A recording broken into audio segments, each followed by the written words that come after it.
अस्सलाम वालेकुम जी सारे दोस्तों का की हाल है। उम्मीद करता मैं ठीक हो वधिया आवें दिओ पेड़ ने साडे इलाके दे विच इत्थे मुंजी सुकदी पई है। ठीक है चक्स ज्यादा दे विच सामने ट्राला भी खलोता है और मशीन भी ट्रालियां भी ये सारा कुछ साइयां दा अपना ही है। आवें दिओ सारी मुंजी जिहड़ी है सुकदी पई है। अज उन्हें मुंजी पिंडां च पाई कोई नहीं क्योंकि सारी मुंजी गोदामे चली गई है।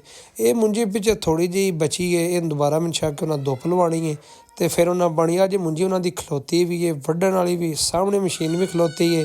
जदों मुंजी पक्के दी इहो मशीन वढ़ के इत्थे ही पलटे दी इत्थे पलट के ते मुड़ जिदे जाके खलोना है सो उत्थे जाके खलोवे दी।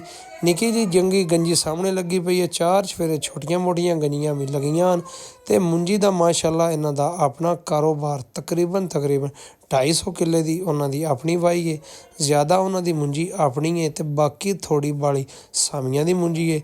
पिंड दे विच भी वेख लो दसो आइंदा माहौल तुहानूं मिल सकदा है सी ये तो माहौल तुहानूं शहरां दे नेड़े शैलरां दे नेड़े मिलना सी लेकिन वजह की है साडा पिंड एक ऐसा पिंड है चक्स ज़्यादा हर किस्म का कारोबार अल्हम्दुलिल्लाह इस पिंड च हुंदा है। वसदे रहो।